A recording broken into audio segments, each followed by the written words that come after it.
नमस्कार दोस्तों। आज हम राजस्थान क्लास संस्कृति का पार्ट 2। कल हम बाबूजी राठौड़ के बारे में अध्ययन किया था।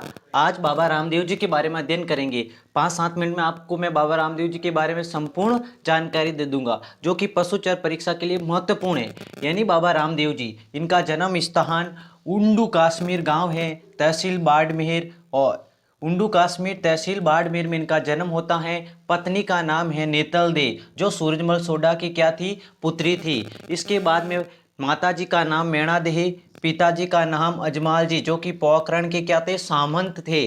फिर है इनके गुरु का नाम, वेरी इंपॉर्टेंट है, गुरु का नाम था योगी बालकनाथ जी। इनकी गुफा मसूरिया पहाड़ी, और ये मसूरिया पहाड़ी कहाँ पे है, तो मसूरिया पहाड़ी जोधपुर के अंतर्गत है। ठीक है।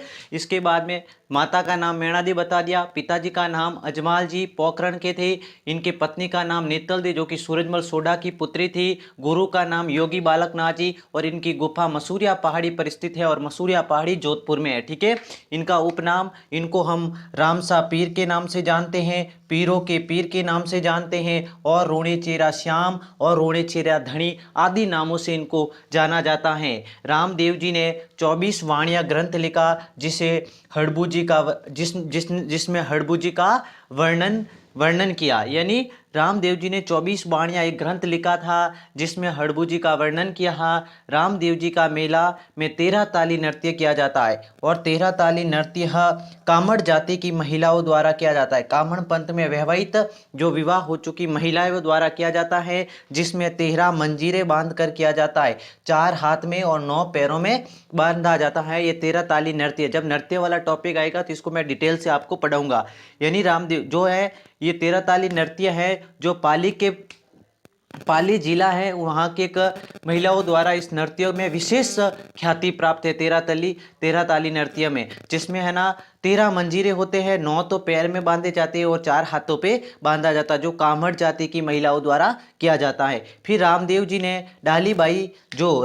ने डालीबाई मेघवाल जाति की महिला को धर्म बहन बनाया। यानी रामदेव जी की धर्म बहन के बारे में आपको पूछे तो उसका नाम था डालीबाई। ठीक है। फिर इनकी ध्वजा को नेजा कहा जाता है। क्या कहा जाता है? नेजा, जो 5 रंग की होती है। कितने रंग की होती है? 5 रंग की होती है। ये भी इंपॉर्टेंट है, ध्यान रखना, परीक्षा में ऐसे सवाल पूछे जा सकते हैं।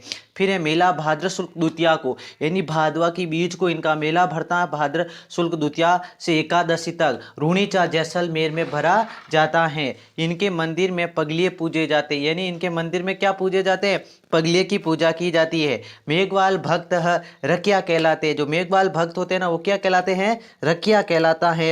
इनके घोड़े का नाम लीला घोड़ा था।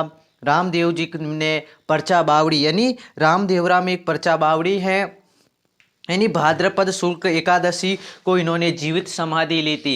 इन्होंने जीवित समाधि कब ली थी? तो भाद्रपद शुक्ल एकादशी को इन्होंने जीवित समाधि ले ली थी। भाद्र शुक्ल दशमी को डालीबाई यानी धर्म बहन ने समाधि दी। इनसे एक दिन पहले इनकी बहन थी डालीबाई, उन्होंने जीवित समाधि ले ली। फिर है रामदेव जी ने पोखरण क्षेत्र में भैरव नामक अत्याचारी राक्षस था, उनका दमन किया था। इनको विष्णु यानी कृष्ण का अवतार माना जाता है। इंपॉर्टेंट है, इनको विष्णु और फिर कृष्ण का अवतार माना जाता है।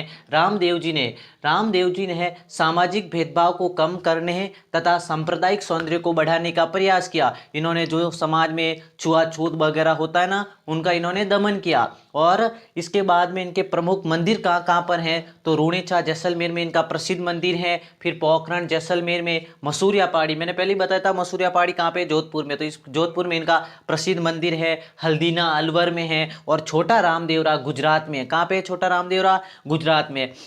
इनके व्यक्तित्व की कुछ विशेषता होती है। कोई न कोई व्यक्ति होता है, हमें उनकी कोई न कोई विशेषता होती है। इसी प्रकार से बाबा रामदेव जी की विशेषता है अछूते द्वारा की, यानी एक जात पात में विश्वास नहीं रखते थे, सांप्रदायिक सौंदर्य के प्रेरक थे, प्रजा रक्षक थे, अपनी प्रजा की हमेशा सेवा करते थे। बहुत बड़े कवि भी रहे इन्होंने। वो ऐसे कौन से लोक देवता हैं जो कवि भी थे? तो इसमें रामदेव जी का नाम आता है। बाबा रामदेव जी का जो कवि भी थे, राजा भी थे और लोक देवता भी है। आध्यात्मिक उपदेश इन्होंने कौन कौन से दिए थे? मूर्ति पूजा का इन्होंने विरोध किया था। इन्होंने कभी नहीं कहा कि मूर्ति, इन्होंने कहा कि कण कण में भगवान निवास करता है। इन्होंने मूर्ति पूजा का क्या किया था? विरोध किया था। था। तीर्थ यात्रा का भी विरोध किया कि कहीं पर जाना नहीं है, वो तीर्थ यात्रा नहीं करनी है, इन्होंने उनका भी विरोध किया। गुरु की महत्ता पर इन्होंने बल दिया कि गुरु अपनी जिंदगी में महत्वपूर्ण स्थान रखता है। गुरु की महत्ता पर इन्होंने क्या दिया, बल दिया। हर प्राणी में ईश्वर का वास होता है, चाहे वो जानवर हो, चाहे वो वृक्ष हो, चाहे वो मनुष्य हो, हर में ईश्वर का निवास होता है। इस प्रकार से आज बाबा रामदेव जी के बारे में मैंने आपको संपूर्ण जानकारी दी है।